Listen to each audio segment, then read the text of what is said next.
सब संता।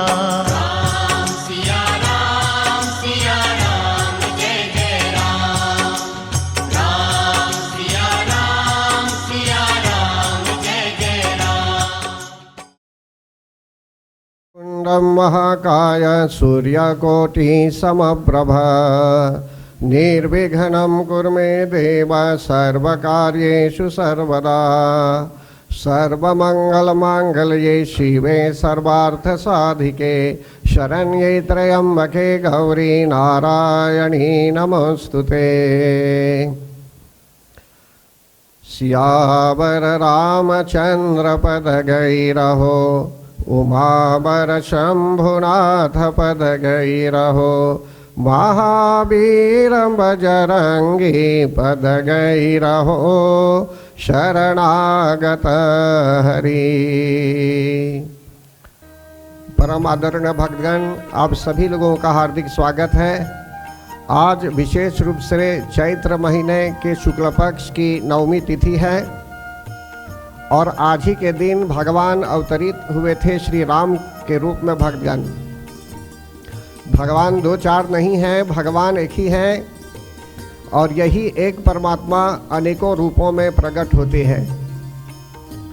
त्रेता युग में वे श्री राम के रूप में प्रकट हुए।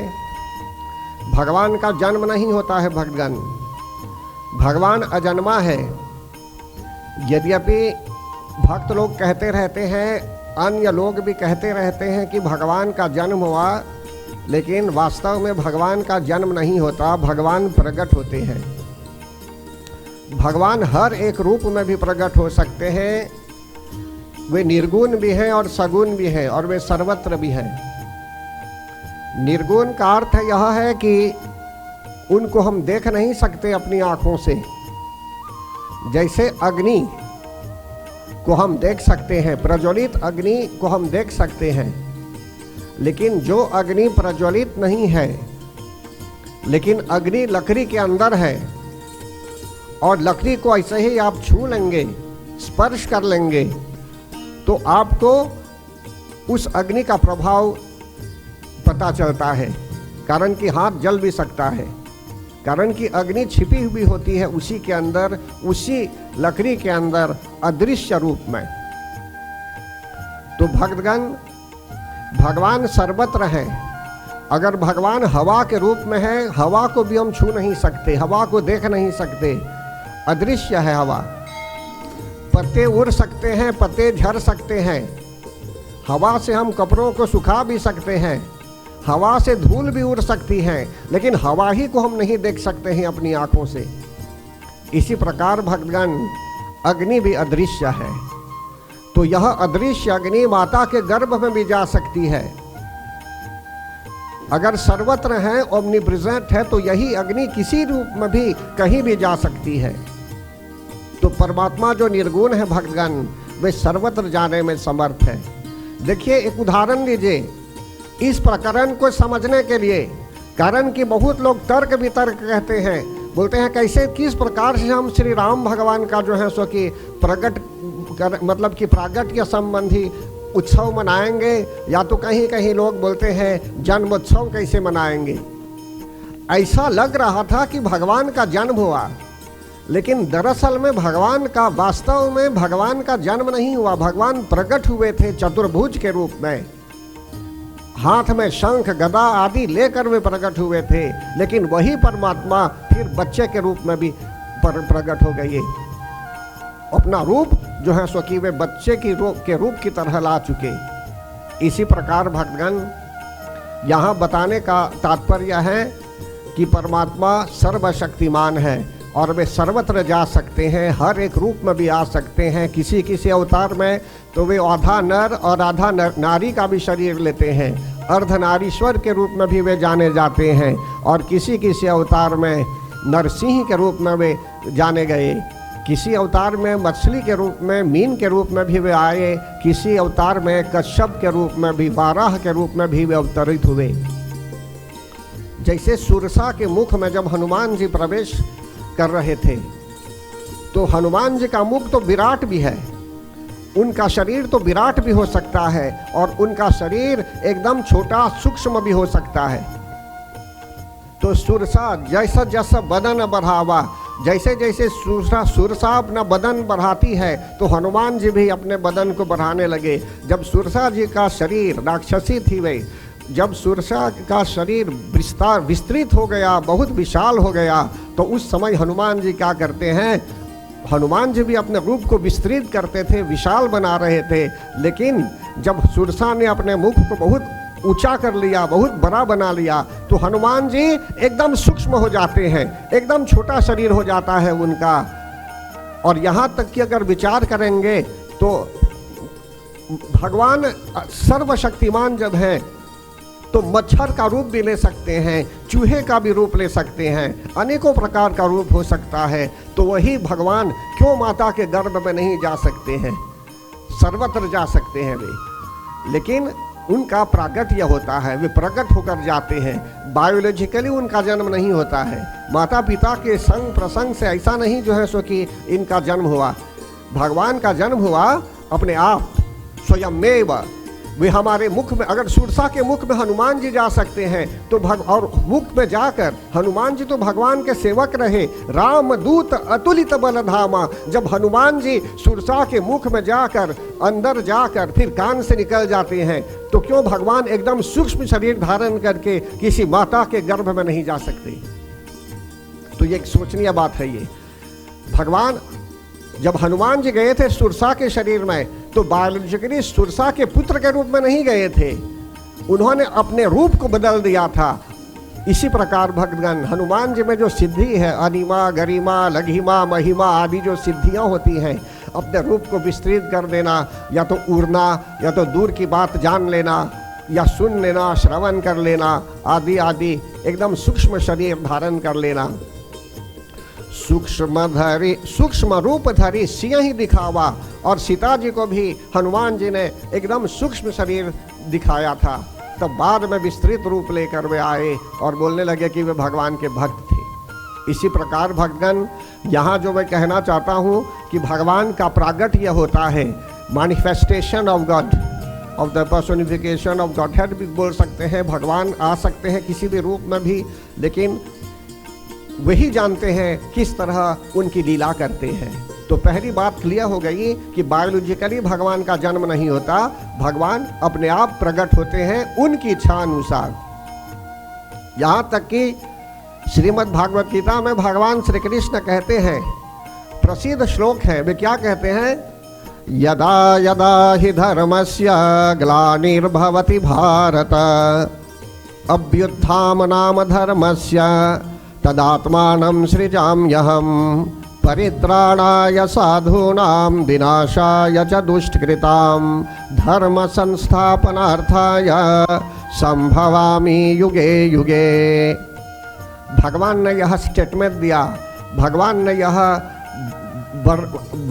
व्याख्यान दिया, उन्होंने इस प्रकार का स्टेटमेंट भी दिया, बयान भी दिया कि यदा यदा ही धर्मस्य, जब जब धर्म की ग्लानि होगी, अधार्मिकता की वृद्धि होगी, पाप का घड़ा जैसे भरने लगता है, जब पानी में अगर कलश में हम पानी डालेंगे, पानी भरता जाता है, लेकिन कब छलकता है वो, जब पूरा कलश भर जाता है पानी से, तब वो छलकने लगता है, पानी छलकने लगता है।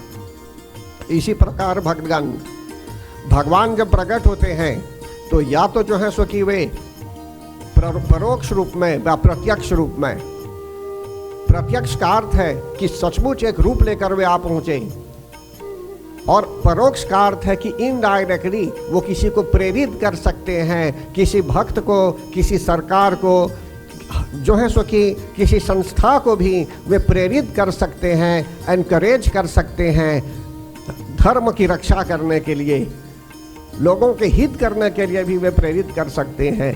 तो यहाँ बताया जा रहा है, यदा यदा ही धर्मस्य ग्लानिर्भवति भारत, हे भारत, जब जब धर्म की ग्लानि होगी, तब तब धर्म की रक्षा करने के लिए, ग्लानिर्भवति भारत अभ्युत्थाम नाम धर्मस्य, धर्म के अभ्युदय के लिए, धर्म को अपलिफ्ट करने के लिए, जो है सो कि वे अवतरित होते हैं संसार में। और फिर क्या बोलते हैं, यदा यदा हि धर्मस्य ग्लानिर्भवति भारत अभ्युत्थानं नाम धर्मस्य तदात्मानं सृजाम्यहम्। मैं प्रकट होता हूँ धर्म की रक्षा करने के लिए और परित्राणाय साधूनाम, साधुओं की रक्षा करने के लिए, मैं उनकी रक्षा के लिए परित्राणाय साधूनाम। साधु का अर्थ नहीं है कि जो लंबी दाढ़ी छोड़कर चलेंगे रास्ते में वही साधु हो गए, या जो नंगे घूमेंगे रास्ते पर वही बोलेंगे साधु हो गई, ऐसा नहीं है। साधु का अर्थ है जिसमें सजनता है, जो भगवान का भक्त है, जो दिव्य पुरुष है संसार में, ऐसे लोग साधु कहलाते हैं। उनमें सजनता भरी हुई है कूट कूट कर वाणी से भी। और जो भगवान का भक्त है, जिसमें भगवान के लिए प्रेम है, जो भक्ति मार्ग है और जिसमें शांति भी है, जो लोगों को शांति भी प्रदान करता है व्यक्ति, जो सच्चाई के मार्ग पर चलता है, जिसका व्यवहार अच्छा है, अच्छा कॉन्डक्ट भी है, जो नॉन वायलेंस को अपनाता है, हिंसा नहीं करता, इस प्रकार का जो व्यक्ति होता है संसार में, सदाचारी जीव, उसको साधु नाम से भी संबोधित किया जा सकता है। तो यहाँ बता रहे हैं कि परित्राणाय साधूनाम विनाशाय च दुष्कृताम, और दुष्टों के विनाश के लिए भी, दुष्ट कर्मों के विनाश के लिए और दुष्टों को दंडित करने के लिए भी भगवान अवतरित होते हैं। विनाशाय च दुष्कृताम, फिर से कहते हैं धर्म संस्थापनार्थाय संभवामि युगे युगे। एक ही बार नहीं बल्कि युग युग में अवतरित होते हैं, युग युग में, समय समय पर उनकी इच्छा अनुसार। फिर कहते हैं धर्म को बदलने के लिए नहीं आते हैं वे, इन ऑर्डर टू रीस्टैब्लिश धर्म, धर्म संस्थापनार्थाय, धर्म को बदलने के लिए नहीं, फिर से सेट करने के लिए, रीस्टैब्लिश। जैसे वो धर्म था जिसको लोग भूल रहे हैं, उस धर्म को फिर याद दिलाने के लिए कि आपको ऐसे करना चाहिए, ये आपका धर्म है। तो जैसे कि धर्म है प्रचार करना, मेरा धर्म है, एक धर्म तो है विद्या ग्रहण करना, दान लेना, दान देना, विद्या ग्रहण करना, विद्या बांटना। तो इसी प्रकार से अभी मैं आप लोगों को परमात्मा की कृपा अनुसार सत्संग के रूप में कुछ बताने वाला हूँ, जो हमारे धर्म ग्रंथ में ऑलरेडी है। तो परम आदरणीय भक्तगण, बालकांड का चरित्र है, जहाँ भगवान कुछ ही समय में समझ लीजिए प्रकट होने वाले हैं। अभी आगे कहते हैं यहाँ, बहुत पहले भक्तगण असुर लोग, यहाँ तक कि जिस समय रावण नामक राक्षस था, बहुत लोग अत्याचारी हो गए थे और रावण ने लोगों को संकेत किया था, मेघनाद आदि को और अन्य अनुचरों को रावण ने बता दिया था, आदेश दिया था कि यदि कहीं वेद ध्वनि सुनाई दे, या कोई यज्ञ करे, या कोई विप्र दिखाई दे, या कोई गाय भी दिखाई दे, कहीं गौ भी दिखाई दे, या कोई गो पूजा भी करे, या वेद मंत्रों का उच्चारण करे, तो ऐसे लोगों को मार देना चाहिए, उनकी हत्या कर देनी चाहिए। और जहाँ यज्ञशाला आदि है वहाँ आग लगा देनी होगी कि जिससे यज्ञ भी संपन्न हो। तो देखिए भक्तगण, इस प्रकार का पाप कभी बढ़ जाता है। यही दशा हुई थी बहुत पहले। बारहे खल बहु चोर जुआरा, जेलम पट पर धन परदारा।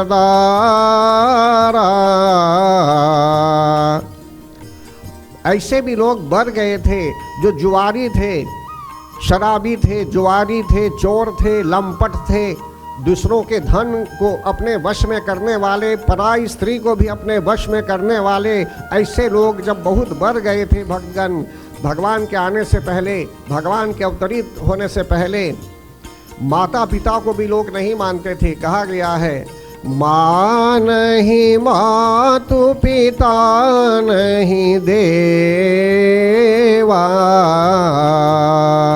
साधुन हसन करवा वहीं सेवा। जब लोग माता पिता को नहीं मानते, देवताओं को नहीं मानते, गुरुजनों को नहीं मानते, साधुओं से काम कराते हैं, साधुओं को अपना सेवक बना लेते हैं, तो समझ लीजिए पाप बढ़ता जाता है। तो यही दशा हुई थी रावण के ज़माने में, जब लोग पाप करते थे और यहाँ तक कि जहाँ यज्ञ होता था तो यज्ञ को विध्वंस भी कर देते थे। भ्रष्टाचारा, संसार में अधार्मिकता की वृद्धि हो गई थी। हर तरह से जो है सो कि लोग हरि भक्ति से विमुख हो गए थे। जहाँ मंत्र जाप किया जा रहा था तो ऐसे ऐसे लोगों को मार दिया जाता था रावण के आदेश अनुसार। फिर एक बार गौ ने रूप का जो है सो कि पृथ्वी माता ने गौ का रूप धारण किया। ब्रह्मा जी को साथ लेते हुए, मतलब कि वे जाती हैं अन्य देवताओं के यहाँ, महादेव के यहाँ सब लोग जाते हैं, जो है सो कि ब्रह्मा जी सब देवता लोग मिलकर स्तुति करते हैं, भगवान की स्तुति करते हैं। वे शुरू में तो ऐसी गाथा हुई कि किस प्रकार स्तुति करेंगे। वे ब्रह्मा जी को लेकर वे जाते हैं जब स्तुति करने के लिए, तो वहाँ सुंदर रूप में स्तुति की जाती है। लेकिन स्तुति करने से पहले सभी देवता लोग मिलते हैं और महादेव सब मिलते हैं। वे जाते हैं ब्रह्मा जी के यहाँ, तो ब्रह्मा जी जो है सो कि स्वयं कहते हैं कि उनके बस की बात नहीं है जानने के लिए कि भगवान कहाँ पर है। कारण कि कुछ लोग कहते थे कि भगवान वैकुंठ में है, कुछ लोग बोलते थे कि भगवान क्षीर सागर में है, लेकिन पता नहीं चल रहा था कहाँ भगवान मिलेंगे। तो उस समय भक्तगण, जैसे 4 आश्रमों में श्री राम कथा का वर्णन हुआ। प्रथम आश्रम कैलाश पर्वत पर भगवान शिव पार्वती माता को कथा सुनाते हैं। फिर द्वितीय आश्रम नीलगिरी पर्वत पर काकभुसुंडी जी और गरुड़ जी के बीच इस कथा का संवाद हुआ। फिर प्रयागराज में याज्ञवल्क मुनि और भरद्वाज मुनि के बीच कथा का, श्री राम कथा का संवाद हुआ। और संत समाज में भक्तों के बीच भी गोस्वामी तुलसीदास जी महाराज ने कथा का वर्णन किया, वाल्मीकि मुनि ने भी कथा का वर्णन किया। तो सर्वत्र यही बताया गया कि जब सभी देवता लोग मिलकर जाते हैं ब्रह्मा जी के यहाँ, ब्रह्मा जी स्वयं बताते हैं कि सुनने में आया है कि भगवान वैकुंठ में है, कुछ लोग बोलते हैं भगवान क्षीर सागर में है। तो लोग भ्रमित हो गए थे कि कहाँ जाएंगे भगवान की पूजा करने। तब भगवान शिव कहते हैं पार्वती माता को, भक्तगण, कि शिव जी भी वहीं थे किसी रूप में, किसी रूप को लेकर शिव जी वहाँ उपस्थित थे उस समाज में। फिर वे कहते हैं कि भगवान सर्वत्र हैं। भगवान कहाँ हैं? बोलते हैं सर्वत्र हैं। जाके हृदय भगति जसी प्रीति,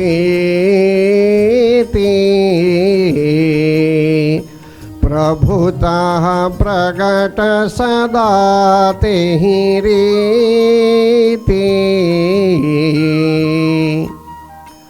भगवान शिव कहने लगे कि जिसके हृदय में जैसा डिवोशन है, जैसी प्रीति है, जैसी भक्ति है, जैसा प्रेम है, उसके लिए भगवान उसी रूप में वहाँ प्रकट हो जाते हैं। कारण कि भगवान सर्वत्र है। भगवान भगवान सर्वत्र है, वे सर्वव्यापक है, जैसे बताया गया आपको। फिर कहते हैं कि प्रेम से प्रकट हो जाते हैं। जैसे अग्नि का उदाहरण मैंने दिया शुरू में कि अग्नि को हम देख नहीं सकते, लेकिन वही अग्नि जो है अदृश्य भी है। लकड़ी के अंदर भी अग्नि है, अदृश्य है, आग को नहीं देख सकते, लेकिन फिर भी अग्नि लकड़ी को स्पष्ट करेंगे जिसके अंदर अग्नि है निर्गुण रूप में, तो हाथ भी जल सकता है। इसी प्रकार यहाँ बताया जा रहा है भगवान कि भगवान जो सर्वत्र हैं तो कैसे प्रकट होंगे, अब उस अग्नि को कहाँ से छुएंगे। तो बोलते हैं ठीक वैसे ही जैसे जो मसाल होता है जालिमेट, सलाई, उसके अंदर जो लकड़ियाँ होती हैं मास्टिक्स, एक लेंगे उसमें, जैसे घिसेंगे उसको तो अग्नि प्रज्वलित हो जाती है। या तो लकड़ी के अंदर अग्नि है हवन कुंड में, अगर कपूर आदि ऊपर से लगा देंगे तो अग्नि प्रज्वलित हो जाएगी। इसी प्रकार भगवान जो हरि हमारे अंदर है, जो हरि सर्वत्र हैं, तो कैसे पुकारेंगे उनको? कैसे पुकारेंगे हरि को? तो प्रेम से पुकारेंगे। श्री राम जय राम, श्री राम जय राम, श्री राम जय राम, जय जय राम, श्री राम जय राम, जय जय राम, श्री राम जय राम, जय जय राम, श्री राम जय राम, जय जय राम, श्री राम जय राम, जय जय राम, श्री राम जय राम, जय जय राम। तो यही बता रहे हैं भगवान। भगवान शिव ने उस समय जब बताया कि हरि का स्मरण करना है, उनके चरणों का स्मरण कैसे करेंगे? ब्रह्मा जी भी कहते हैं हरि का चरण स्पर्श करना है या तो उनका स्मरण करना है। तब सभी लोग वहीं से, कोई वैकुंठ जाने के लिए विचार नहीं करता। हमको भी ऐसा नहीं सोचना चाहिए कि जब कहीं चले जाएंगे वैकुंठ तो वहीं भगवान की पूजा करेंगे, या बोलेंगे यहाँ से जब ऋषिकेश जाएंगे या बनारस जाएंगे तभी भगवान की पूजा करेंगे। अभी क्या करेंगे? अभी गमट करेंगे क्या? जब वहाँ जाएंगे तब पूजा करेंगे। बोलेंगे मंदिर आएंगे, गंगा शिव मंदिर, तब पूजा करेंगे। तो घर में क्या कर रहे थे आप? तो कहने का भाव है रास्ते पर क्या कर रहे थे? तो बोलते हैं आप जहाँ भी हैं, आप घर में हैं, मोटर में हैं, रास्ते में हैं, स्कूल में हैं, कहीं भी हैं, वहीं से आप कनेक्ट हो सकते हैं परमात्मा के साथ। बोलिए प्रेम से सियावर रामचंद्र भगवान की जय। तो उस समय देवताओं ने जो स्तुति की, जो प्रार्थना की, इस पर विचार किया गया कल, और आप लोगों को कथा भी सुनाई गई भगवान कि सभी लोग किस तरह से स्तुति करने लगे। जय जय सुरनायक जन सुखदायक प्रणत पाल भगवंता।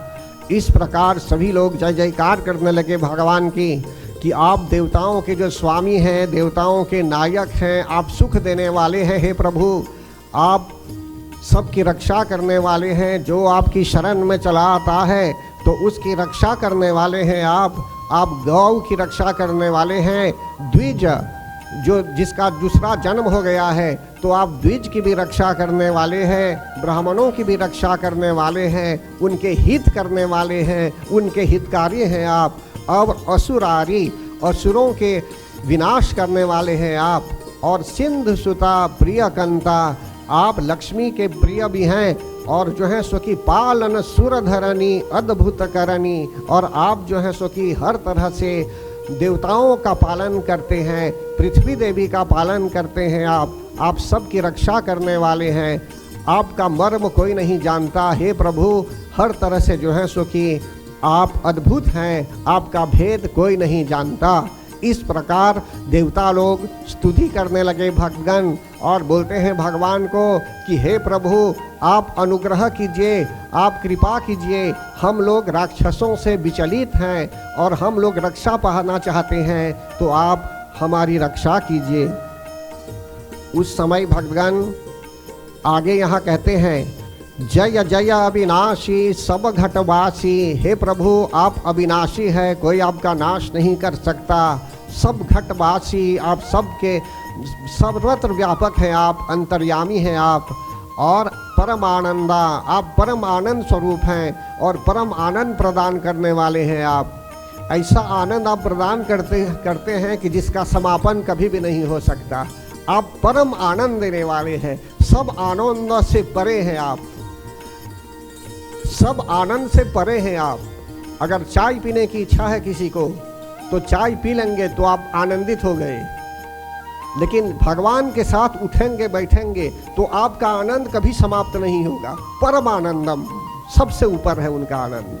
तो जो प्रभु के संग में चला आता है, प्रभु के साथ जो उठता बैठता है, सत्संग में जो व्यक्ति हैं, तो तो ऐसे व्यक्ति को समझ लीजिए अन्य जगह से आनंद ढूंढने की आवश्यकता नहीं होती है, कारण कि इस व्यक्ति का मन पूरी तरह से प्रभु के चरणों में लग गया है, आत्मसमर्पण भाव है उस व्यक्ति में। इसलिए जो है सो कि उसको कहीं और आनंद नहीं चाहिए, वो बस परमात्मा के कीर्तन श्रवण करने में, मंत्र जाप करने में, कथा श्रवण से लाभ उठाता है, हर तरह से जो है सो कि सत्संग करने में लाभ होता है और जन साधारण के कल्याण के लिए वो कर्म संपन्न करता रहता है।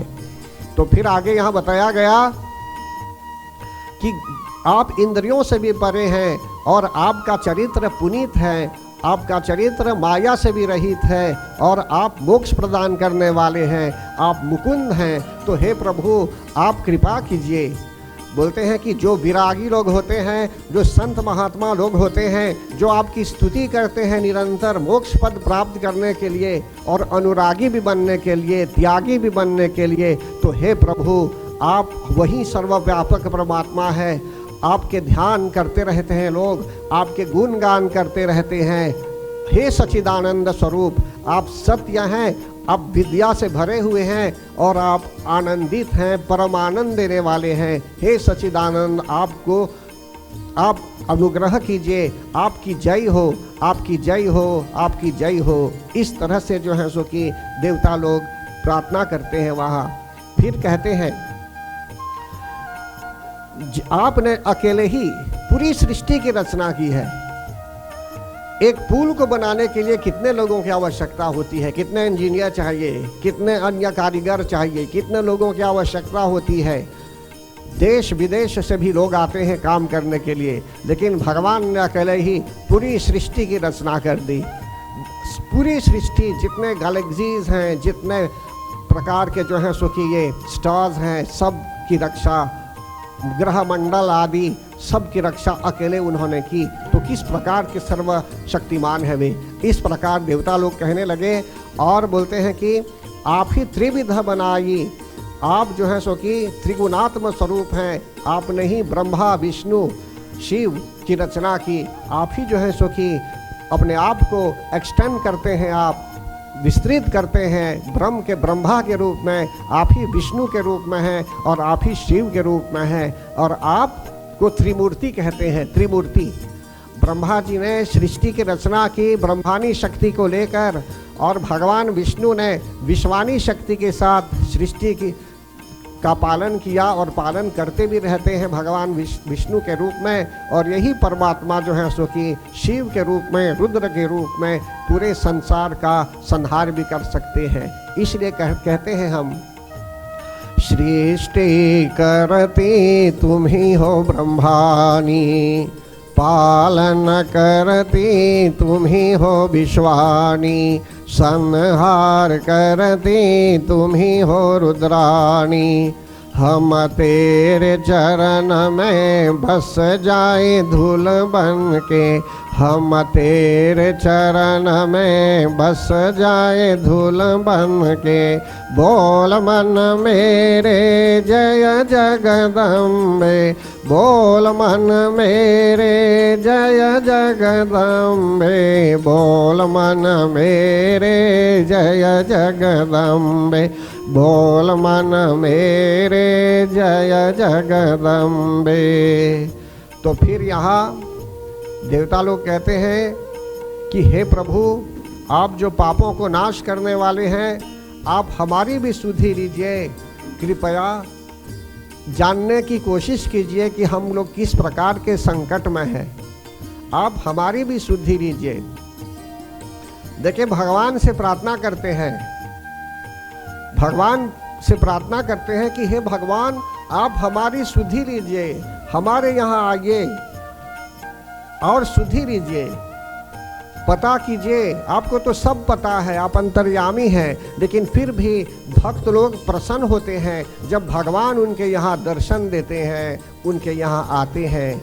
इसलिए बच्चे लोग भी जो होते हैं वे प्रसन्न होते हैं जब उनके यहाँ कहीं अन्य जगह वे ठहरे हुए हैं तो माता पिता गुरुजन सब लोग आके उन्हें दर्शन दें उनके यहाँ। इस प्रकार से उनको भी प्रसन्नता होती है। फिर आगे यहाँ क्या बताते हैं, मन क्रम वचन बानी छारी सयानी शरण सखल सुरजोता। तो हे प्रभु, आप जो है सो कि हर तरह की विपत्ति को जो नष्ट करने वाले हैं, और हम लोग मन वचन और कर्म आदि की चतुराई छोड़कर हम लोग आपकी शरण में आए हुए हैं, मतलब कि शरणागत के रूप में। देखिए भगवान, हम सब बोलते हैं कि भगवान के यहाँ जा रहे हैं पूजा करने, तो अगर हम सचमुच भगवान के लिए हैं, भगवान की पूजा के लिए जा रहे हैं, तो यहाँ जैसे देवता लोग बोलते हैं मन क्रमम वचन, मन को भी अर्पित कर देना है उन्हें, वचन को भी, वाणी को भी उन्हीं को अर्पण करना है, और मन क्रम वचन धन, तब न हम बोलते हैं तन मन धन सब है तेरा, स्वामी सब कुछ है मेरा, तेरा तुझको अर्पण, तेरा तुझको अर्पण, क्या लागे मेरा। ओम जय जगदीश हरे। अब भगवान के यहाँ हम आएंगे तो अपने मन को नहीं छोड़ेंगे, उनके यहाँ शरीर को ला देंगे, लेकिन आपका मन भटक रहा है अभी, तो समझ लीजिए हमें और बहुत परिश्रम करना है अभी। जब मन सचमुच भगवान को अर्पित कर देंगे तो एकदम जो है सो कि हम चिंता मुक्त हो जाएंगे, किसी प्रकार का ट्रबल नहीं होगा। तो इसलिए यहाँ बताया जा रहा है कि देवताओं ने भी, पृथ्वी माता ने भी, देवताओं ने भी जब परम पिता परमेश्वर की प्रार्थना की तो बोलते हैं कि हम आपकी शरण में हैं अभी। जैसे दुर्गा माता की पूजा में हम बोलते हैं शरणागत दीनार्थ परित्राण परायणे सर्वस्यार्ति हरे देवी नारायणी नमोस्तुते। देखिए भगवान, जो चिंता जहां पर भी है, चिंता को अगर आप मन में लेकर घूमेंगे तो चिंता आपके साथ सर्वत्र जाएगी। तो चिंता जहां पर है उसको वहां छोड़ दीजिए। भगवान अगर घर में है तो घर के बारे में विचार कीजिए और भगवान को मन में बसा लीजिए। मंदिर में आए हुए हैं तो घर की बात को उधर छोड़कर, ऑफिस की बात को उधर छोड़कर आपको बस परमात्मा की शरण में चला आना है, एकदम ट्रबल फ्री हो जाना चाहिए, नहीं तो मिक्स इश्यूज कर देंगे। फिर आगे यहाँ बोलते हैं, इसको समझा दिया गया था लेकिन अभी रिवीजन के रूप में फिर से मैं बता रहा हूँ अभी कि शारदा सरस्वती माता भी, श्रुति वेदों में भी जो है सो कि सरस्वती माता तो वैसे अपने शब्दों में भी आपको जान नहीं सकती, आपके बारे में जितना भी वर्णन करना चाहेगी नहीं कर पाएगी, कारण कि वेद भी कहते हैं न इति, उनका कोई अंत नहीं है परमात्मा का। परमात्मा सर्वत्र है भगवान। तो यहाँ बताते हैं कि हे भगवान, हम पर आप दया कीजिए, हम किस तरह आपकी विनती करें, आप दया कीजिए हम पर। और जो है सो कि आप गुणों के धाम हैं, सुखों के भंडार हैं, आप हर तरह से सुख देने वाले हैं। आप के चरण कमलों में मुनि लोग भी, देवता लोग भी सब जो है सो कि भय से व्याकुल होकर प्रणाम करते हैं। इस तरह से जो है सो कि वहाँ देवताओं ने भगवान की स्तुति की। तो परम आदरणीय भगवान, इसी चीज को जो अभी हमने एक साथ समझाया अभी, जय जय सुर नायक, इसको हम लोग धीरे से गाएंगे। आरंभ करते हैं। जय जय सुर नायक जन सुखदायक प्रणत पाल भगवंता गोद्विज हितकारी जय सुरारी सिंधु सुता प्रियकंता पालन सुरधरणी अद्भुत करणी मरमन जानई कोई जो सहज कृपाला दीन दयाला करहु अनुग्रह सोई जय जय विनाशी सब घटवासी व्यापक परमानंदा अभिगत गोतीतम चरित पुनीतम माया रहित मुकुंदा जेहि रागे विरागे अति अनुरागी विगत मोह मुनि वृंदा निशिबासर ध्यामहि गुण गण गावहि जयति सच्चिदानंदा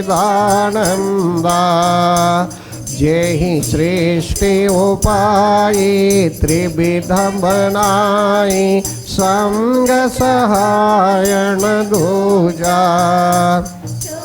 करहु अघारी चिंता हमारी जानिय भगति न पूजा जो भव भय भंजन मुनि मनरंजन गम जन विपति बरोथा मन क्रम बचन वाणी छारि सयानी शरण सकल सुर जोथा शारद श्रुति शेषा ऋषय शेषा जा कहूँ को नहीं जा यही दीन दियारा प्रेम पुकारे गवाहु सोची भगवाना भववारी मंगल सपति सुंदर गुण मंदिर सुख पूजा मुनि देह सकल सुर परम भयाकुल जय जय सुर नायक जन सुखदायक प्रणत भाव भगवंता प्रणत भाव भगवंता ये प्रेम से श्री रामचंद्र भगवान की। तो परम आदरणीय भक्तगण, अभी बताया गया कि किस प्रकार स्तुति की जा रही थी।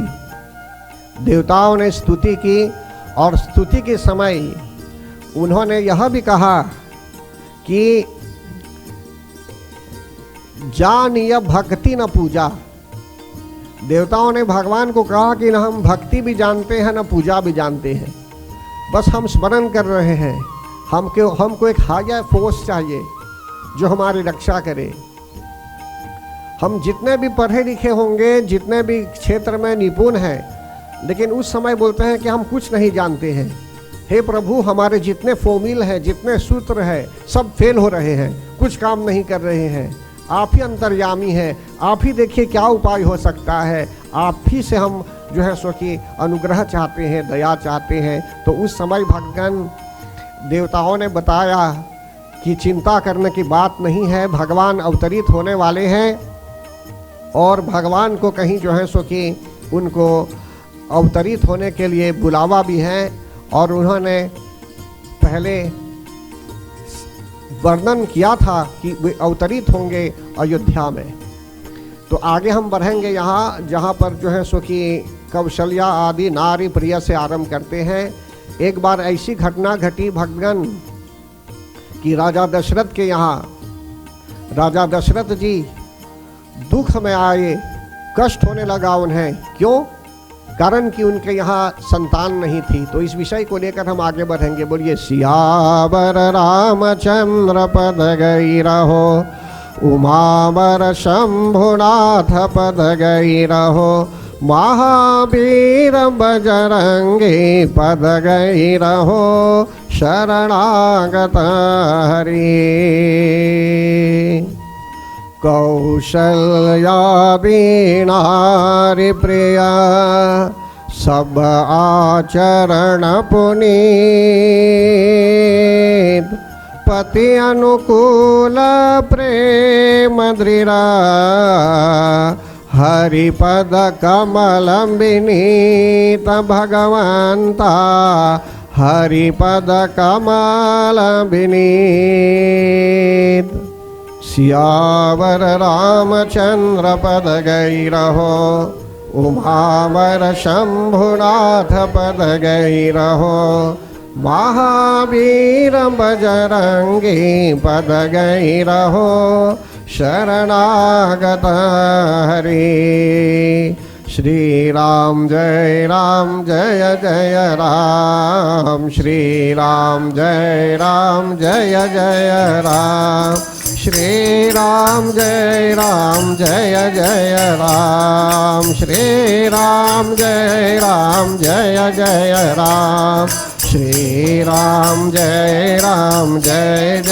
राम, श्री राम जय जय राम, श्री राम जय जय राम, श्री राम जय जय राम, श्री राम जय जय राम, श्री राम जय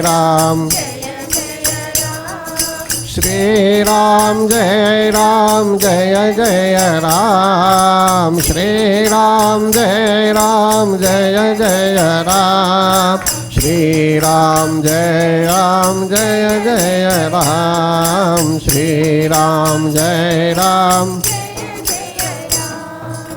देखिए भक्तगण, जब देवताओं ने स्तुति की, जय जय सुरनायक आदि से जब उन्होंने स्तुति की, तो उस समय आकाशवाणी हुई। भगवान स्वयं कहते हैं कि आप लोग घबराइए नहीं, किसी प्रकार से भयभीत भी नहीं होना चाहिए। कश्यप और अदिति ने तप किया था और उनके तप से प्रसन्न होकर मैंने उन्हें वरदान दिया है कि मैं उनके यहाँ पुत्र के रूप में प्रकट होने वाला हूँ। तो राजा दशरथ जी के यहाँ मैं अवतरित हो जाऊंगा अयोध्यापुरी में। और वे कहते हैं वहाँ, तिन्ह के गृहवतरी हूँ जाई,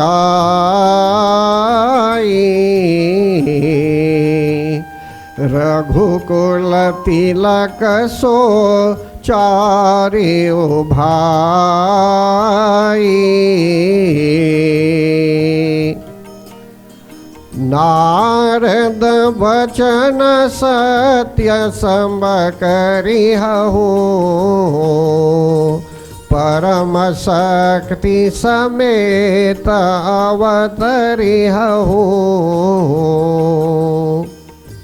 देखिए यहाँ भगवान देते हैं आकाशवाणी के माध्यम से ऐसा संकेत देते हैं वे कि वे 4 भाइयों के रूप में अवतरित होंगे, 4 भाइयों के रूप में अवतरित होंगे।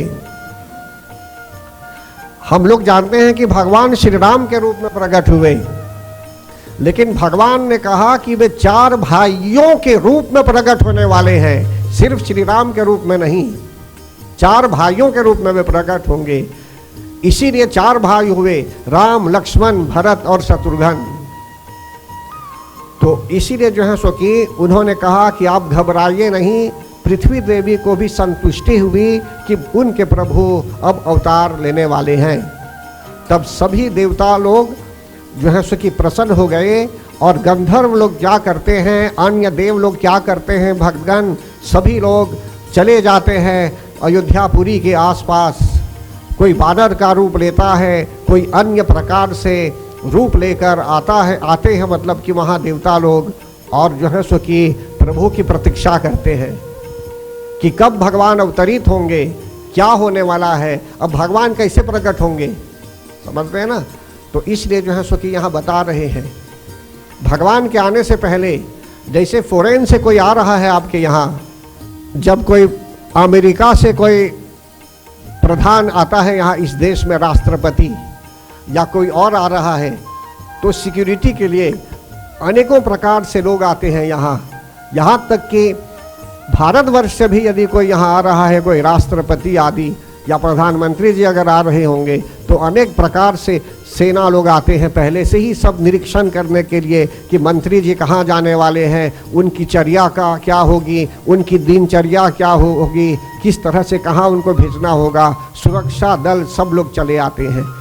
इसी प्रकार भक्तगण भगवान के आने से पहले अन्य जो देव लोग थे भी वे आ पहुँचे यहाँ। कोई वानर के रूप में आया तो कोई अनेकों प्रकार से रूप लेकर जो है सो कि वन में, पर्वतों में भी, जंगलों में भी सुंदर सेना बनाकर जो है सो कि देवता लोग छा गए वहाँ। फिर एक बार क्या होता है, कौशल्यादि नारी प्रिया, कौशल्यादि नारी प्रिया, सब आचरण पुनीत, पति अनुकूल प्रेम दृढ़, हरिपद कमल विनीत भगवंता, हरिपद कमल विनीत। तो एक बार क्या हुआ, राजा दशरथ जी के उनकी जो रानियां थी, कौशल्या आदि प्रिय रानियां जो उनकी थीं, कैकेयी, मंथरा आदि, सब विनीत होकर पति अनुकूल चलने वाली थी सब, और सबको भगवान के चरणों से प्रेम था। पत्नियां भी ऐसी थी जो भगवान की भक्तिन थी, भगवान के चरणों से प्रेम था इन्हें, लेकिन दुर्भाग्यवश उनके यहाँ संतान नहीं थी। एक बार क्या होता है, राजा को ग्लानि हुई, उनको दुख हुआ। एक बार भूपति मन माही, भये ग्लानि मोरे सुत नाहि, गुरु गृह गया हूँ तुरत महिपाला, चरण लागी करी विनय विशाला।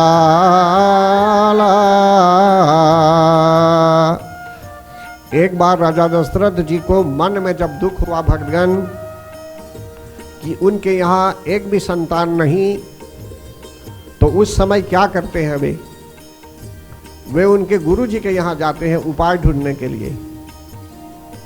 इसीलिए भक्त जो होता है संकट आदि काल में, अगर कोई अच्छा स्पिरिचुअल आध्यात्मिक गुरु भी हो, अगर अपने दुख का या दुखों का वृत्तांत भी करते होंगे, तो हो सकता है कि सही रूप में आपको कोई एडवाइस भी देंगे या तो किसी प्रकार से सलाह भी देंगे। तो वहाँ जब वे गुरु गृह जाते हैं, राजा दशरथ जी गुरु जी के चरणों को प्रणाम करते हैं और विनती करते हैं, निज दुख सुख सब गुरहि सुनायहु, कहि वशिष्ठ बहु विधि समझायहु, धरहु धीर होई सुत चारी, त्रिभुवन विदित भगत भयहारी। गुरु वशिष्ठ जी ने राजा दशरथ की विनती सुनी, कारण कि राजा दशरथ जी ने उनके दुख के विषय में सब गुरु जी को कह सुनाया। राजा दशरथ जी ने उनके सुख के विषय में भी गुरु जी को कह सुनाया। तब गुरु वशिष्ठ ने अनेकों प्रकार से समझाया कि आप धीरज धारण कीजिए, धरहु धीर होई ही सुतचारी। आपके यहाँ 4 पुत्र होने वाले हैं और तीनों लोकों में, त्रिभुवन में ये विदित हो जाएंगे, प्रख्यात हो जाएंगे और भक्तों के भय को दूर करने वाले हैं ये।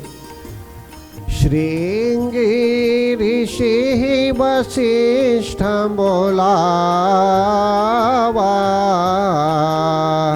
पुत्र काम शुभ यज्ञ करावा,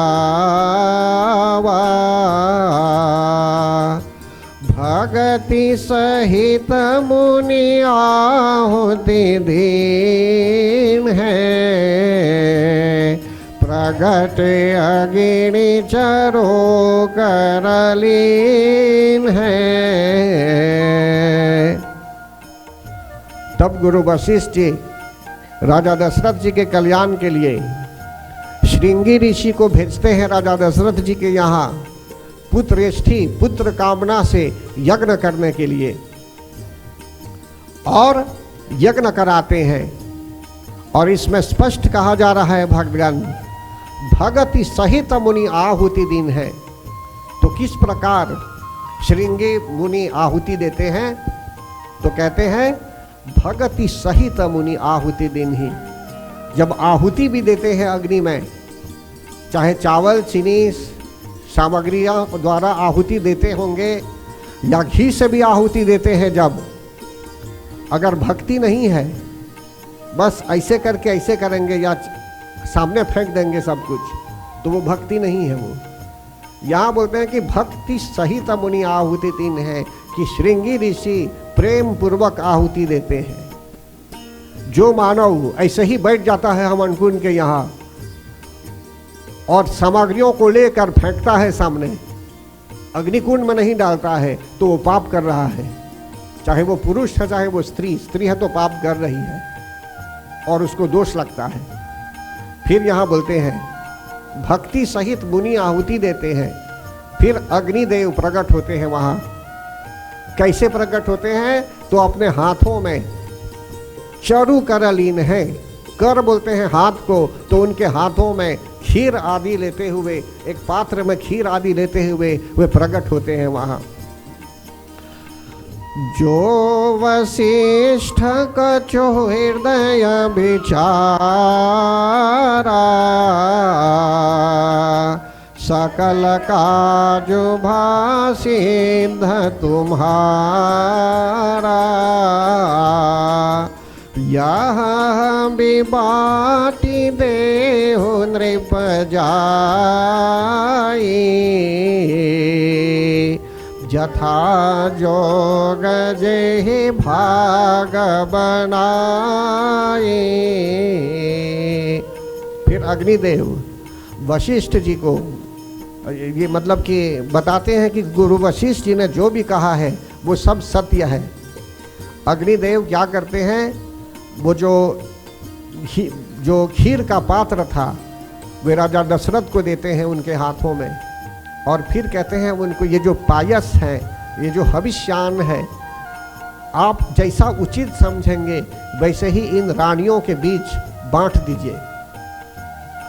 तब दृश्य भय पावक सकल सब ही समुझाय, परमानंद मगन नृप हर्षण हृदय समाय। सियावर रामचंद्र पद गई रहो, उमावर शंभुनाथ पद गई रहो। महावीर बजरंगी पद गई रहो, शरणागत हरि। ऐसा समझाकर भक्तगण अग्निदेव वहाँ से अदृश्य हो गए, वहाँ से चले गए। और परमानंद मगन नृप हर्षण हृदय समाय। राजा दशरथ जी बहुत प्रसन्न हुए भक्तगण, और उनका हृदय प्रसन्नता से भर गया, प्रसन्नता से हृदय भर गया। और उस समय आगे वे क्या करते हैं, तब ही राय प्रिय नारी बोलाई, कौशल्यादि तहाँ चली आई। अर्ध भाग कौशल्य ही दीन्हा, उभय भाग आधे कर दीन्हा। राजा उनकी प्यारी पत्नियों को बुलाते हैं। कौशल्या आदि रानियां जब वहाँ चली आती हैं भक्तगण, तो राजा दशरथ जी उस पायस का, उस खीर का, बर्तन में जो खीर था जिसको पायस कहते हैं, उसका आधा भाग कौशल्या रानी को दे दिया। फिर जो आधा भाग बचा उसके भी 2 भाग किए। फिर कहते हैं कैकेयी कहा नृपसोदयो रहयो सो भय भाग पुनि भयो।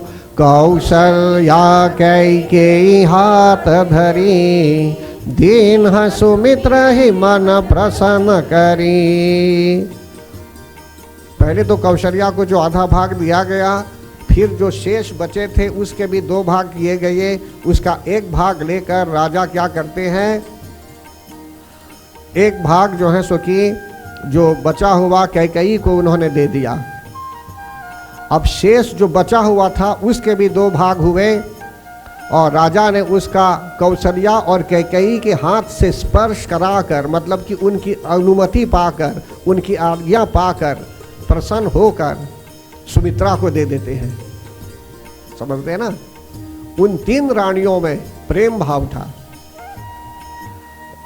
प्रभु राम के यहाँ एक ही पत्नी थी, सीता माता, लेकिन राजा दशरथ जी के यहाँ 3 पत्नियों के कॉन्सेंट पर, उनकी अनुमति पर ही राजा दशरथ जी के यहाँ 3 रानियों हुई। अगर एक रानी बोलती कि उनके यहाँ और एक रानी नहीं चाहिए तो राजा का अधिकार नहीं था दूसरी रानी लाने के लिए। ये शास्त्र कहता है ऐसा।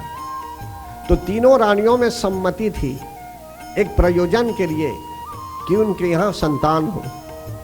फिर आगे कहते हैं यहाँ एहि विधि गर्भ सहित सब नारी भये हृदय हर्षित सुख भारी। जा दिन ते हरि गर्भ ही आए सकल लोक सुख संपत्ति छाए।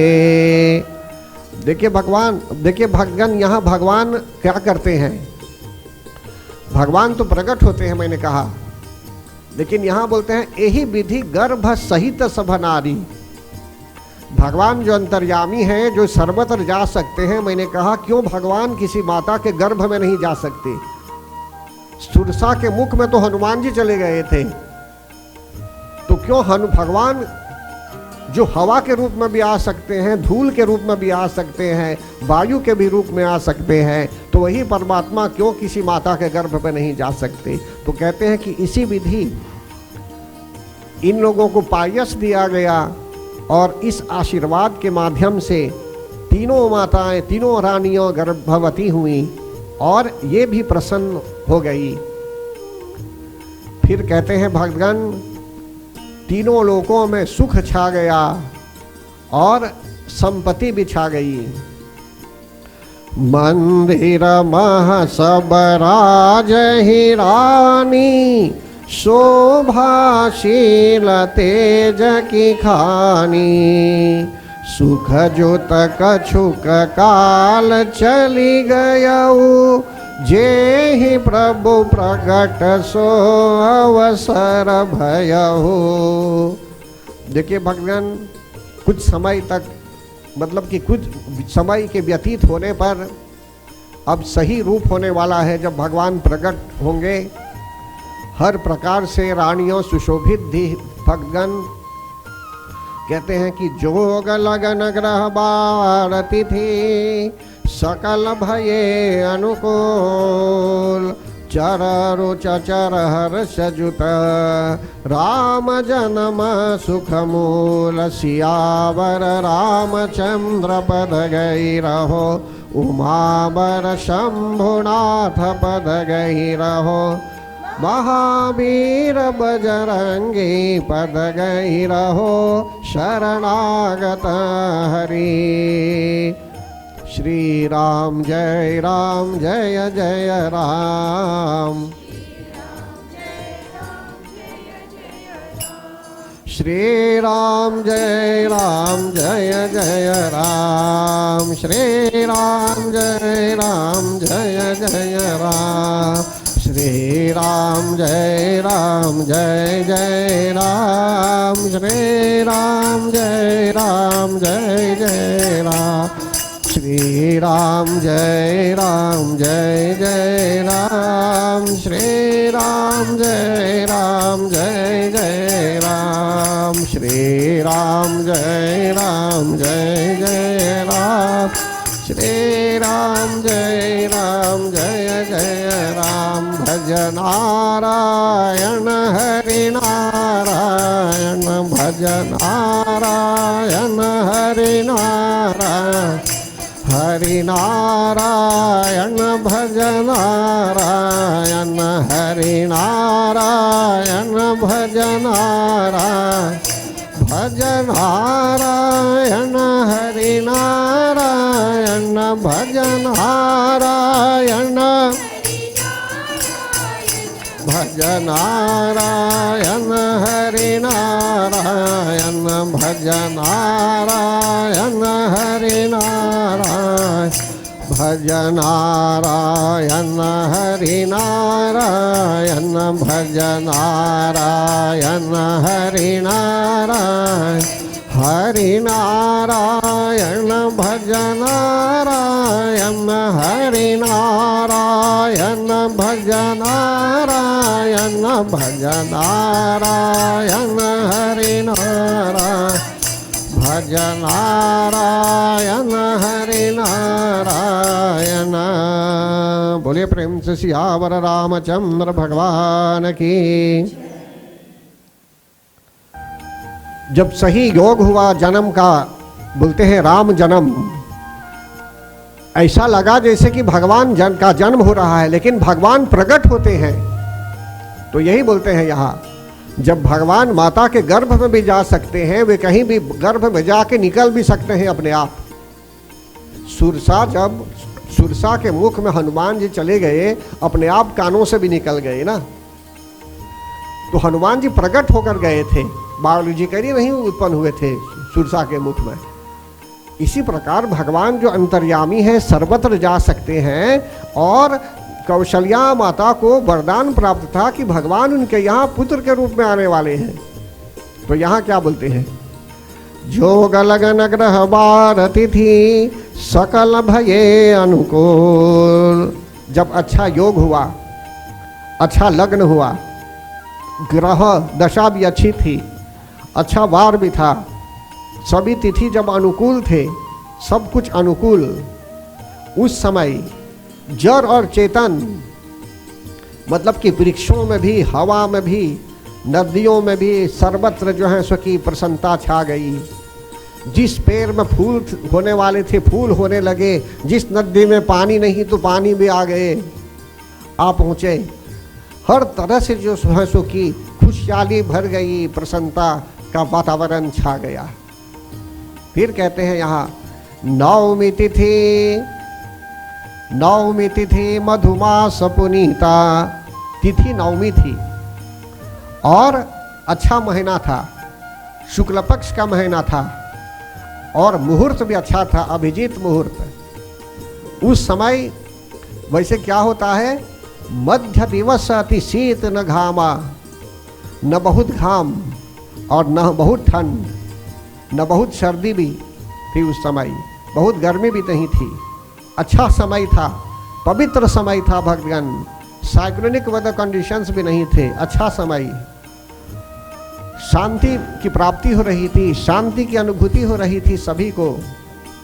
शीतल हवा बह रही थी, मंद सुगंधित पवन बह रहा था, देवता लोग प्रसन्न थे भक्तगण। संतों के मन में भी बड़ा चाव था, मतलब कि उनके मन में उत्साह था, कारण कि उन लोगों ने भगवान से प्रार्थना की थी, देवताओं ने भी प्रार्थना की थी कि हे प्रभु आप हमारी रक्षा कीजिए। और भगवान ने बताया पहले आकाशवाणी के माध्यम से कि घबराने की बात नहीं है, घबराने की बात नहीं है, वे अवतरित होने वाले हैं।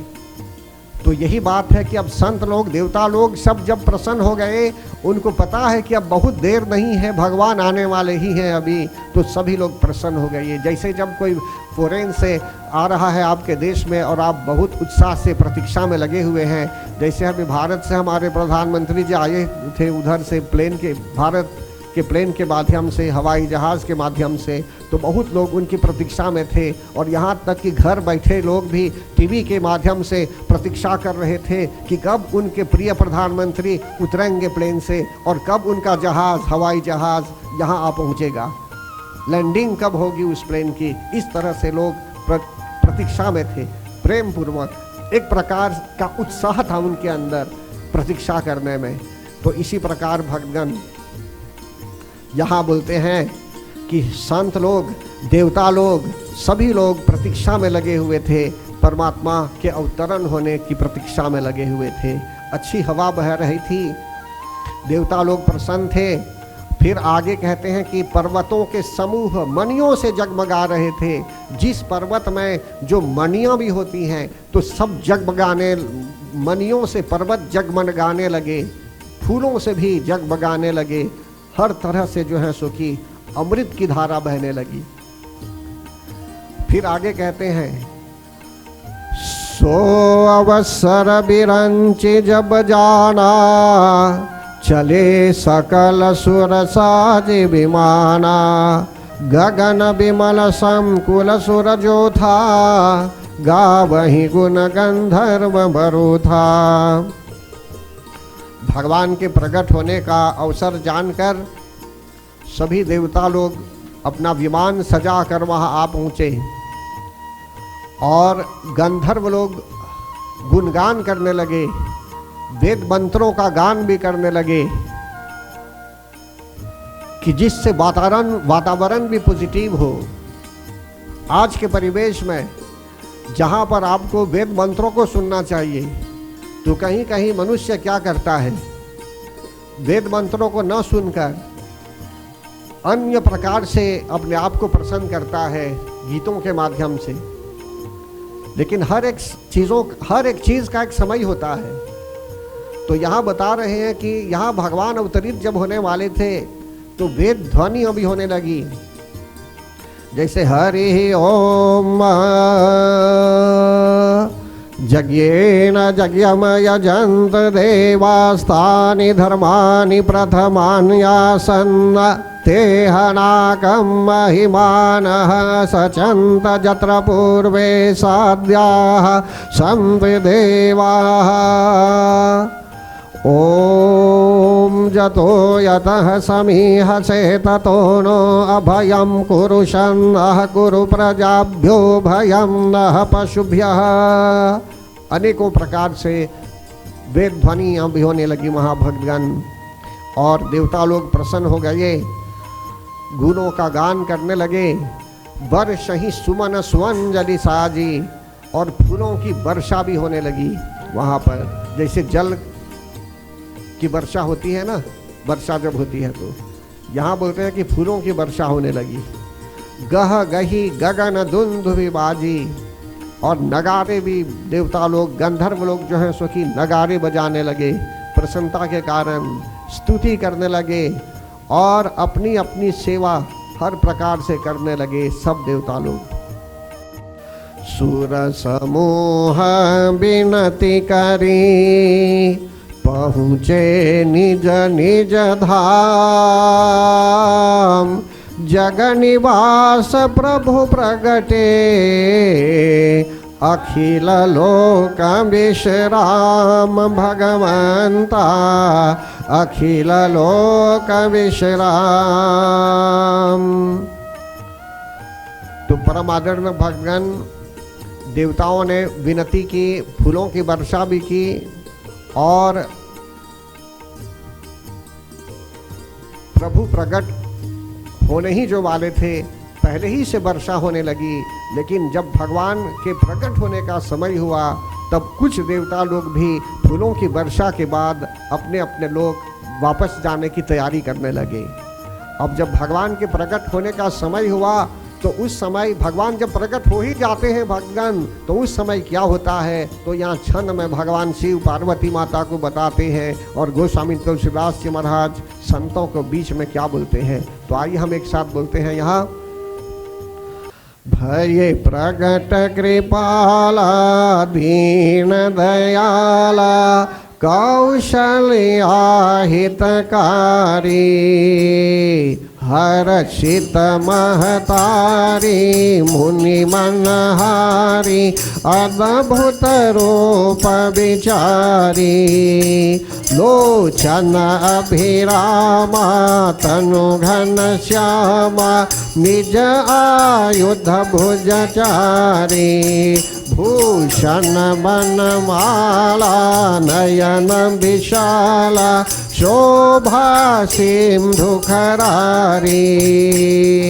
कहा दुई कर जोरी अस्तुति तोरी केहि विधि करऊँ अनंता माया गुण ज्ञानातीत समाना वेद पुराण भनंता करुणा सुख सागर शुभ गुण आगर जेहि गावहि श्रुति संता सो मम हित लागी जन अनुरागी भयहु प्रगट श्रीकंता ब्रह्मांड निकाया निर्मित माया रोम रोम प्रतिभेदक है मम उरसो वासी यह उपहासी सुनत धीर मति धीर न रहे उपजा जब ज्ञाना प्रभु मुस्काना चरितम बहुतम विधि कीन चाहे कही कथा सुहाई मातम बुझाई जेहि प्रकार सुत प्रेम लहै माता पुनि बोली सोमति डोली तजहु तात यह रूपा की जय शिशुलीला अति प्रियशीला यह सुख परम अनूपा सुमि बचन सुजाना रोदन ठाना होई बालक सुर भूपा प्रीत जय गावहि हरि पद पावहि तेण परहि भवकूपा विप्रधेनु सुरसंतहितलीन्ह मनुजावतार निज इच्छा निर्मित तनु माया गुण गोपार सियावर रामचंद्र पद गई रहो उमावर शंभुनाथ पद गई रहो महावीर बजरंगी पद गई रहो शरणागत हरि श्री राम जय जय राम श्री राम जय जय राम श्री राम जय जय राम श्री राम जय जय राम श्री राम जय श्री राम जय जय राम श्री राम जय जय राम श्री राम जय जय राम श्री राम जय जय राम श्री राम जय जय राम श्री राम जय जय राम श्री राम जय जय राम श्री राम जय जय राम श्री राम जय जय श्री राम जय जय राम श्री राम जय जय राम श्री देखिए भगवान नहान भी 3 प्रकार से मनुष्य करता है। एक पानी से स्नान करता है ना, फिर घाम से भी लोग स्नान करते हैं, हवा से भी स्नान करते हैं, सूर्य की किरणों में बैठ कर कभी स्तनबास भी लोग करते हैं, जिसके देश में उतना सूर्य नहीं है या उतना प्रकाश नहीं है। लेकिन एक चौथा स्नान होना चाहिए। आपने पानी से तो स्नान कर लिया, आप ऑफिस जा रहे हैं, घाम है, घाम में बैठने का अवसर यदि नहीं भी मिला तो भी घाम मिल जाता है आपको, और हवा से भी तो स्नान करते हैं। लेकिन एक स्नान होना चाहिए, जैसे जब भी हुआ अभी ये भजनों से स्नान। श्री राम जय जय राम श्री राम जय जय राम श्री राम जय श्री राम जय जय राम, श्री राम जय जय राम, श्री राम जय जय राम, श्री राम जय जय राम, श्री राम जय जय राम, श्री राम जय जय राम, श्री राम जय जय राम, श्री राम जय जय राम, श्री राम जय जय राम, श्री राम जय जय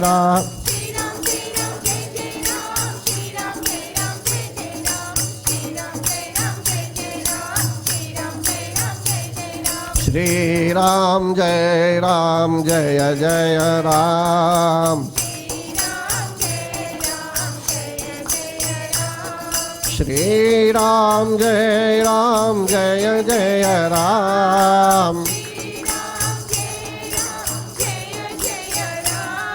श्री राम जय जय राम, श्री राम जय जय राम, श्री राम जय जय राम। तो यहाँ जो कहा गया भक्तगण, भये प्रगट कृपाला दीन दयाला कौशल्या हितकारी। दीन दयाल, जो दीनों पर दया करने वाले हैं, जो दीन दुखी लोग हैं उन पर दया करने वाले भगवान हैं। फिर कहते हैं कौशल्या के हितकारी जो हैं, माता कौशल्या को हित प्रदान करने वाले, उनके हितकारी भगवान प्रकट होते हैं। फिर कहते हैं भय प्रगट कृपाला, जो भगवान कृपालु हैं, जो कृपा करने वाले हैं, जो दया करने वाले हैं भगवान, जो कृपा करने वाले हैं, जो अनुग्रह करने वाले हैं। ऐसे भगवान जो ग्रास देने वाले हैं, ग्रास कृपा करने वाले हैं, जो ग्रेशियस हैं, दयालु हैं, कृपालु हैं, ऐसे भगवान प्रकट होते हैं भक्तगण। फिर क्या कहा गया है, हर्षित महतारी मुनि मनहारी।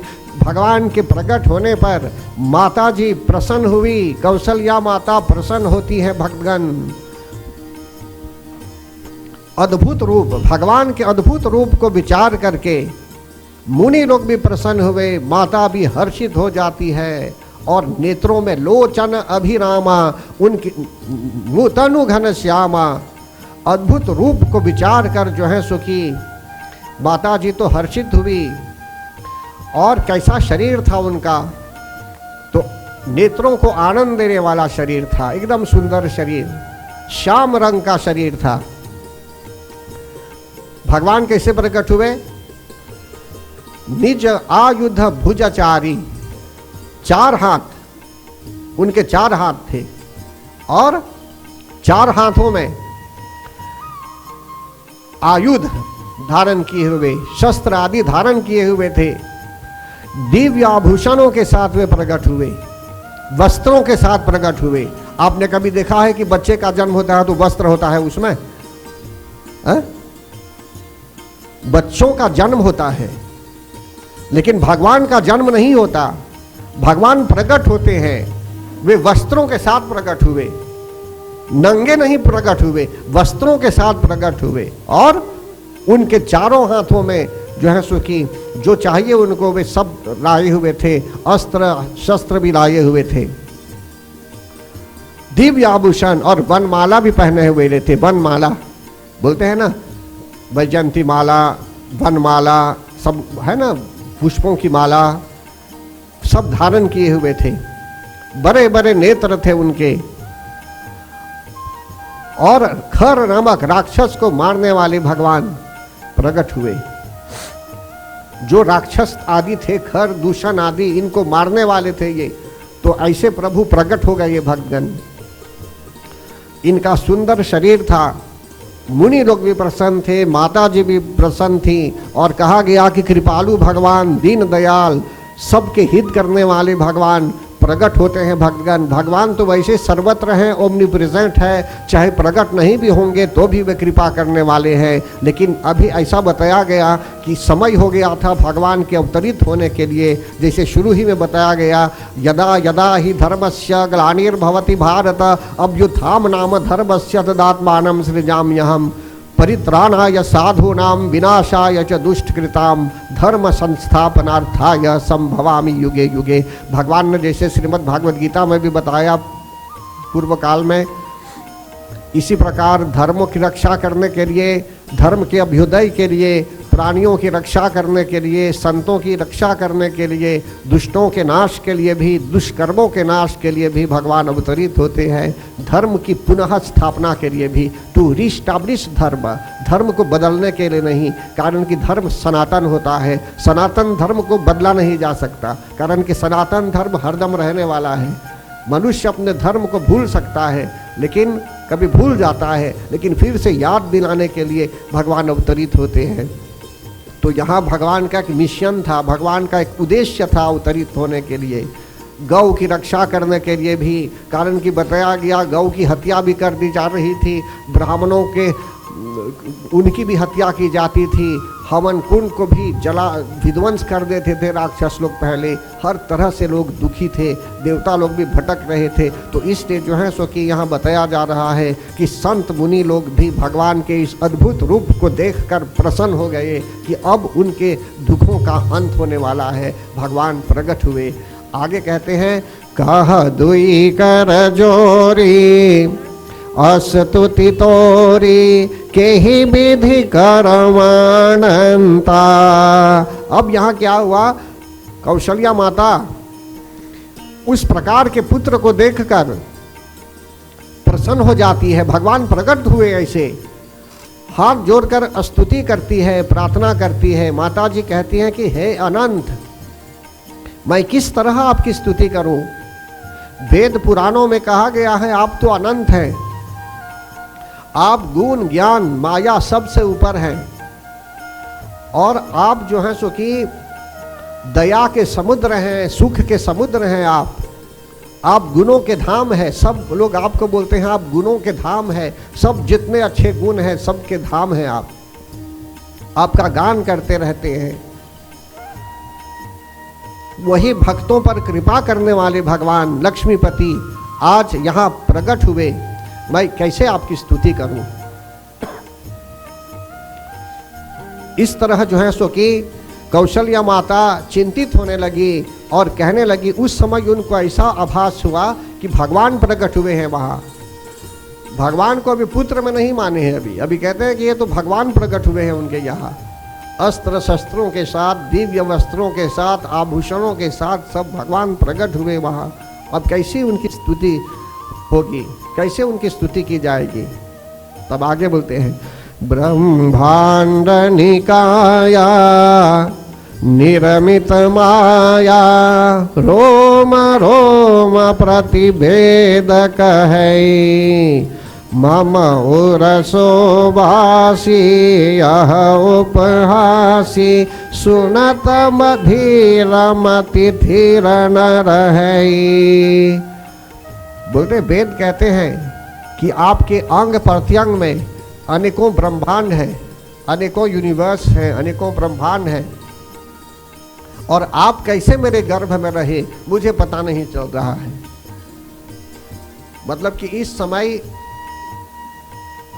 कौशल्या माता भ्रमित थी, लेकिन धीरे धीरे क्या होता है भक्तगण, प्रभु राम सुनाते हैं।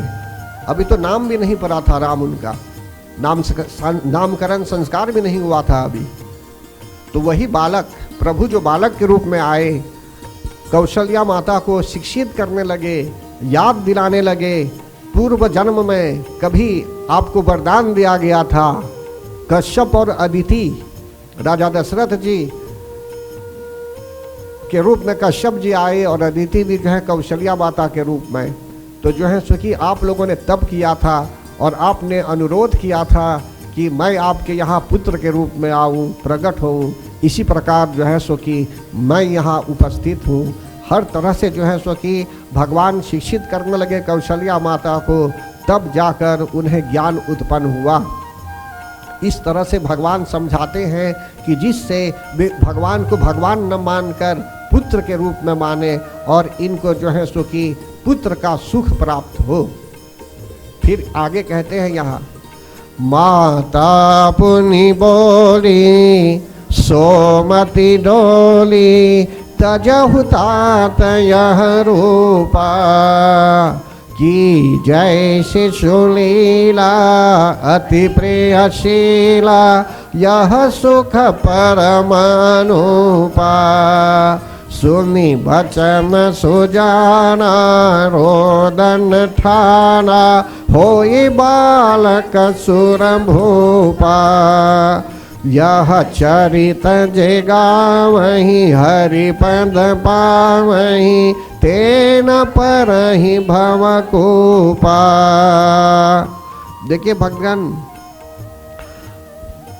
यहाँ भगवान समझाते हैं कौशल्या माता को, कारण कि माता जी कैसे समझ पाती कि भगवान उनके यहाँ पुत्र के रूप में है, ये तो इस प्रकार से आए हुए हैं।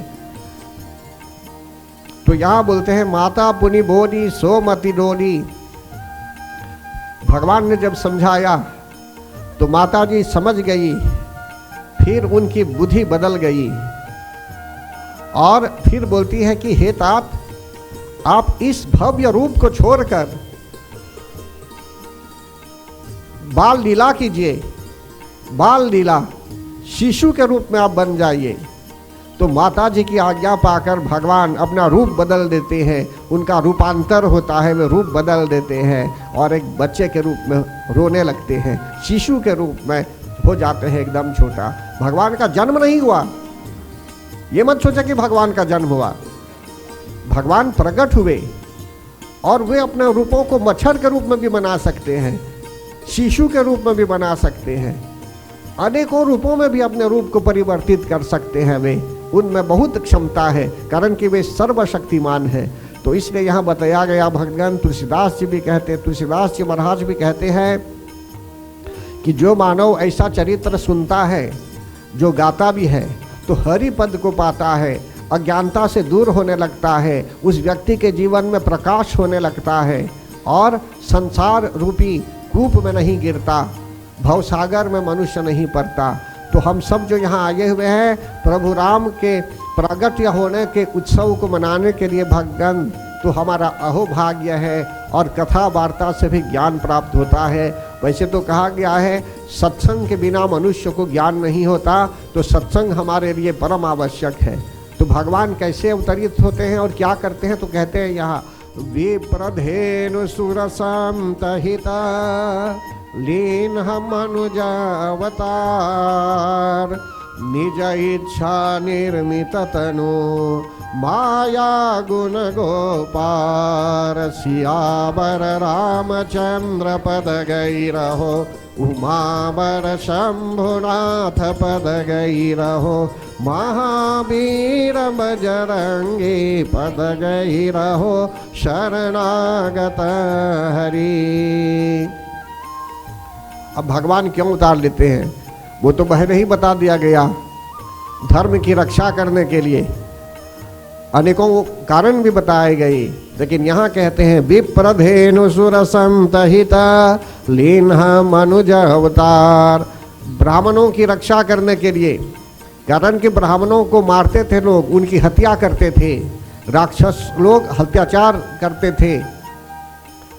जहाँ वेद ध्वनि सुनाई जा रही थी तो ब्राह्मणों को मारते थे राक्षस लोग, और रावण ने ऐसा आदेश दिया था राक्षसों को कि कहीं वेद नहीं होना चाहिए और मंदिर यदि कहीं खुला भी है तो उसको बंद कर देना चाहिए। अब मुझे तो अभी भी याद है, अभी कोविड-19 के समय में किसी देश में आ रहा था ये टीवी में, कहीं पुरोहित ने मंदिर खोल दिया था तो लाठी से लोग मार रहे थे उनको। विप्र की हत्या भी कर सकते हैं लोग, मतलब कि अनेकों प्रकार से दंडित करते थे। तो ये तो नॉर्मल हो गया कि कोविड-19 में मनुष्य जो है सो कि अनेकों प्रकार से चिंतित था उस समय, और पता नहीं था कि सॉल्यूशन कहाँ से मिलेगा। लेकिन फिर भी सुरक्षा के लिए मंदिरों को बंद किया गया था, लोगों को आने जाने के लिए भी मना था, कहीं भी लोग नहीं जा सकते थे। एक उदाहरण मैं दे रहा हूँ अभी, ये तो घटना घटी। इसी प्रकार बहुत पहले त्रेता युग में प्रभु राम के आने से पहले किस तरह से मंदिरों को बंद किया जा रहा था, यज्ञ अगर हो रहा था कहीं तो देवताओं के लिए यज्ञ मना था। राक्षस लोग आकर वहां विध्वंस कर देते थे यज्ञ को कि नहीं होना चाहिए। समझ रहे ना?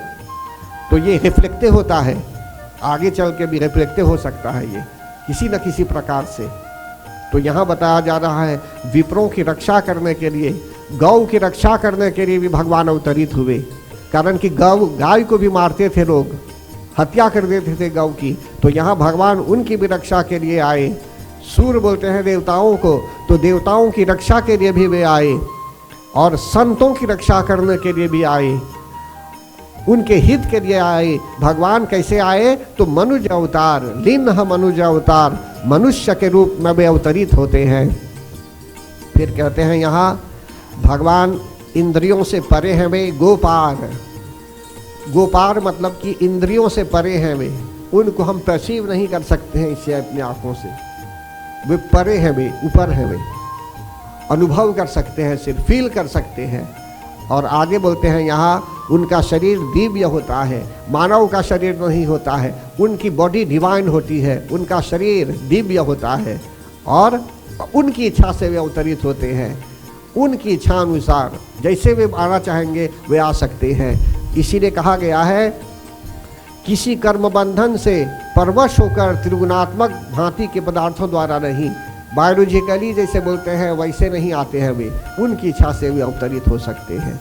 बोलिए प्रेम से सियावर रामचंद्र भगवान की। तो परम आदरणीय भगवान, अभी बताया गया कि भगवान सर्वत्र हैं और भगवान आज से पहले भी थे, आगे भी रहेंगे।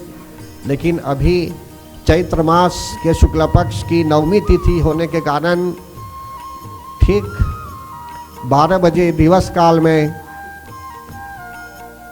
भगवान के किसी स्वरूप को यहाँ पर जो है सो कि जैसे रखा गया है उस स्वरूप की पूजा करते हैं और झूलना में भी झुलाते हैं। तो कुछ ही समय में लोग आएंगे, ललना भी लोग गाएंगे और झूलना भी झुलाएंगे। भगवान एक प्रकार से इसमें भी प्रवेश कर सकते हैं यहाँ, और यही दशा है कि मनुष्य को आत्म सुख की अनुभूति होती है।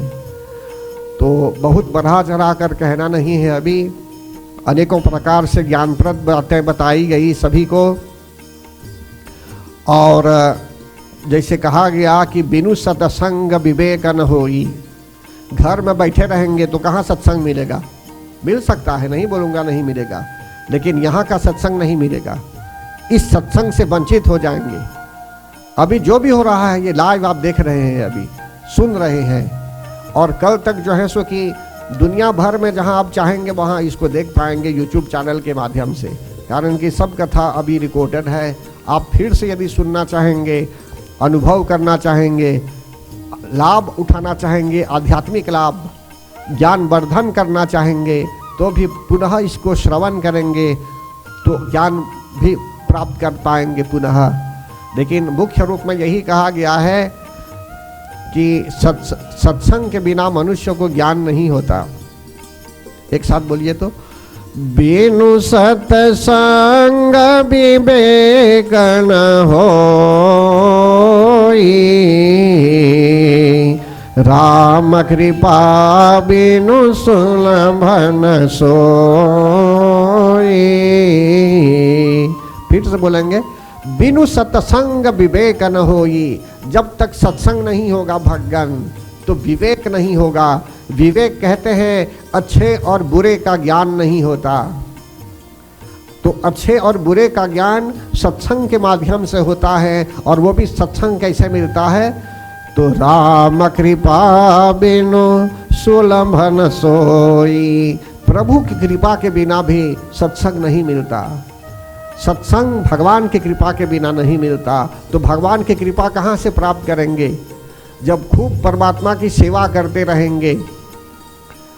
या तो हमारे पूर्वजों ने भी यदि भगवान की कृपा, भगवान की आराधना की, उनकी पूजा की, तो आशीर्वाद के रूप में थोड़ा प्रभाव, आशीर्वाद थोड़ा चला आता है पुत्रों पर भी, बच्चों पर भी, और इनको भी अनायास बिना परिश्रम का सत्संग मिल जाता है।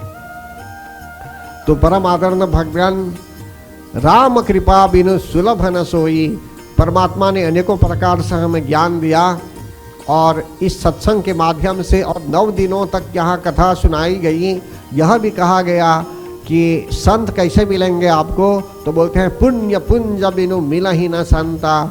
जब तक पुण्य नहीं किया हमने जीवन में, सत्कर्मों को नहीं किया, या तो हमारे साथ जो लोग रहते होंगे इन्होंने पुण्य किया होगा तो हमको भी थोड़ा उसका प्रभाव मिलता है, या तो जो है सो कि पूर्वजों ने भी सत्संग किया होगा तो थोड़ा मिल जाता है, हम उनके